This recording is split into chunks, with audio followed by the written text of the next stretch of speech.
I want to start this off by giving my condolences to the family of TakeOff.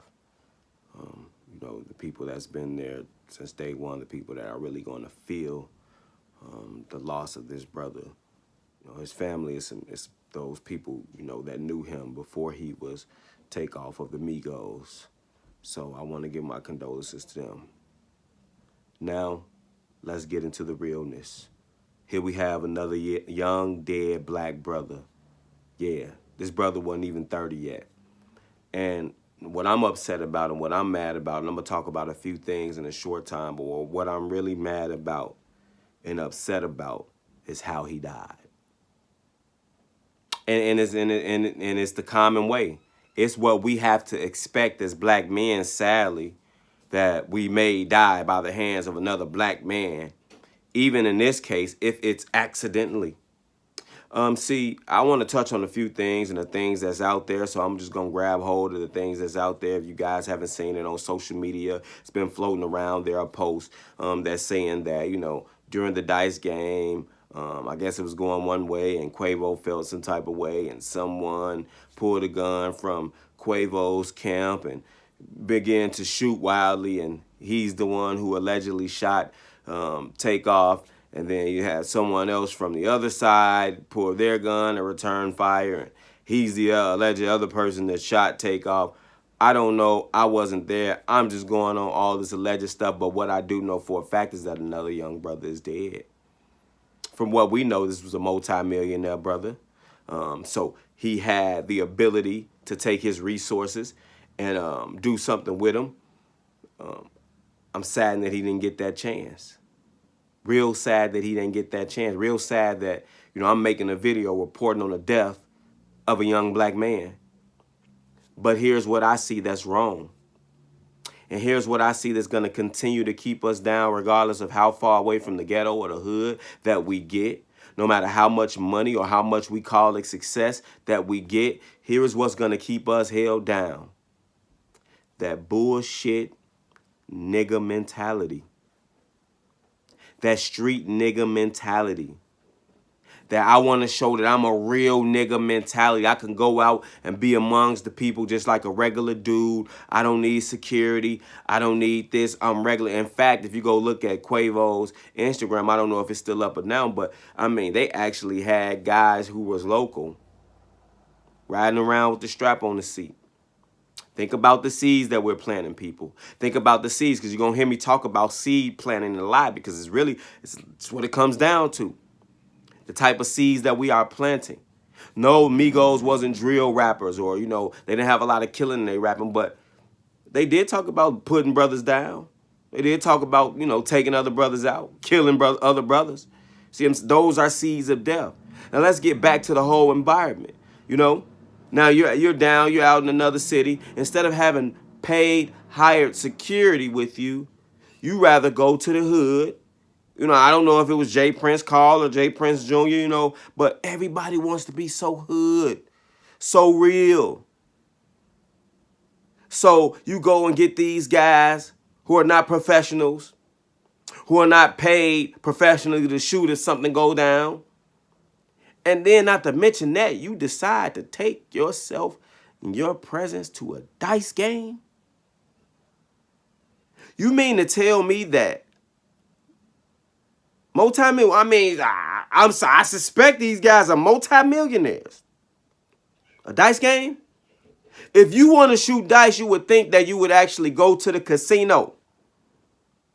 At least you don't have to worry about a situation such as that possibly kicking off. No, we too real. We got to keep it real. We too hood. We really do this. And I'm going to show you on my social media that I really do this. I ain't got no security. I got all my ice on. Ain't no nigga touch me, nothing. A dice game. You can take these young men out the hood, but you can't take the hood out of them and what's in them. I'm a multi-millionaire. When I get to the city or where I'm looking for the dice game. Even if I ain't looking for the dice game, I found a dice game and I put myself in a dice game. That's not how you should move, young brothers, when you got this paper and you got this million. It's almost like that, that hip hop, rap artists, they need like a media coach or something. Like something to like a public coach on how to teach you on what to do and what not to do, or like a real life coach. It's sad. And it's going to keep on happening. It'll be another high-profile rapper in a few months. And it's all going to be, more than likely, at the hands of another black person. I can't say this is anything gang-related, anything rap-related. This is all the street mentality. This ain't even the message. Well, the message of the music, we push that, we move it, we carry it.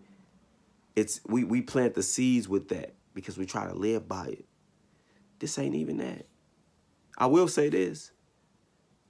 We don't know what type of brother this brother was coming up. We don't know if he really have dropped some people in his life. We don't know if he was repentant for it.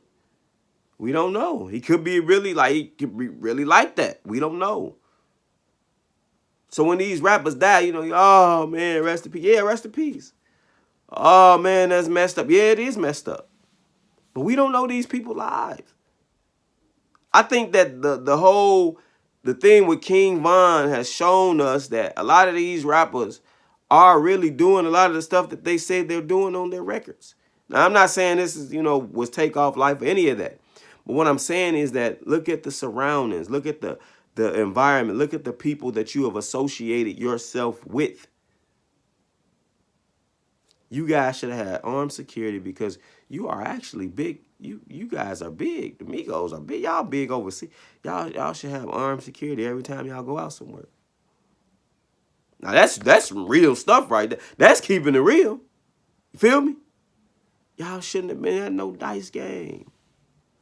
You got millions, brother. Go gamble in the casino. At least I feel like you would have been safer there. Why are you in I ain't gonna even say a hood, but why you in a hood-like environment with hood-like people? So you gotta think about it. These people you surround yourself with, they're not God-minded people. They are people who are see, and here's another thing I'm gonna say about this stuff about rap and all that. See, and this is why they gotta have security and all that, everything, because at the end of the day, rap is not under attack, but it's the energy that the music breeds and pushes. Not to mention the level of idolatry that these rappers are. Not just these rappers, us. I got a whole other video I'll talk about idolatry, but I want to talk about this idolatry amongst these rappers. They idolize themselves. They make themselves out to be an idol. We idolize them. Our kids idolize them.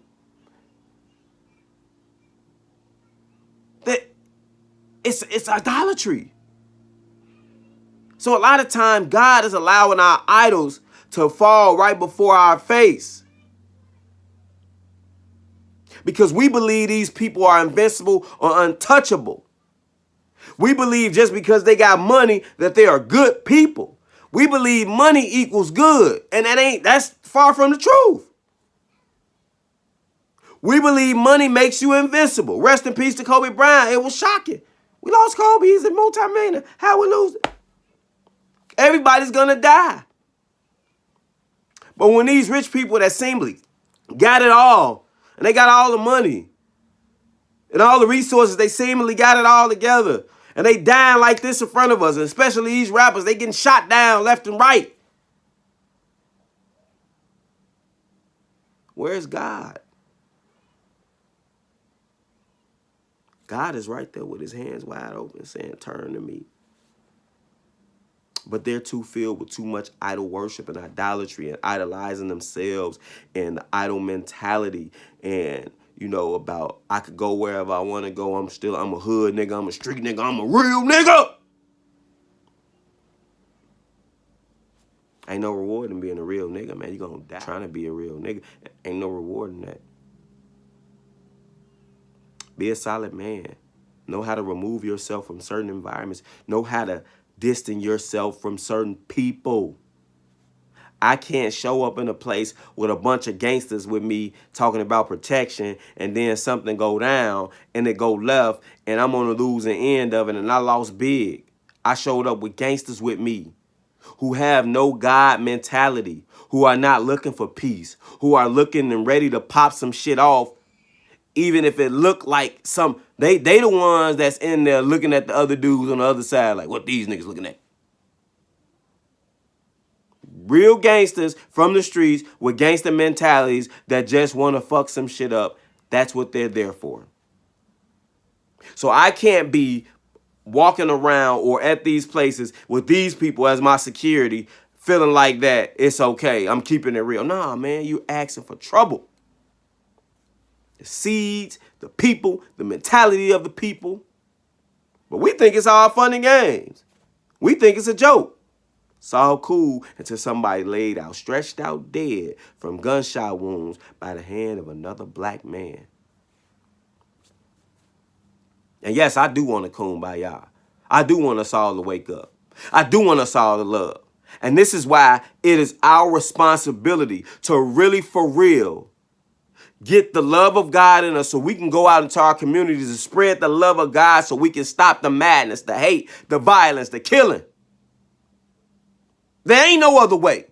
If y'all don't see that you're going to need the love of God to do this, then you're basically adding to it and you're waiting until it hits your doorstep and happen to you. And some of us, it already has hit home, hit our doorstep, and it's happened to us.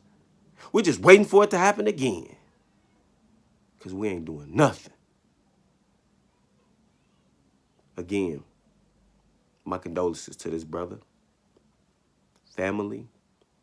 Quavo, he'll never be the same. If y'all seen those videos and his reaction, that's a real reaction of a loved one. You know, who knows what's going through his mind at that time. Damn, all the money. This is my nephew right here dying before something that could have been avoided. Something that he know could have been avoided. Something we know could have been avoided. But we love to have that nigga mentality, that street mentality. We don't want to detach ourselves from the streets. It's our detriment. It's going to kill us. And then all we going to do is be on the internet talking about, man, that's fucked up. It's what they should have and could have did, man. I would have did like this. They ain't had no bitch. Man, shut up.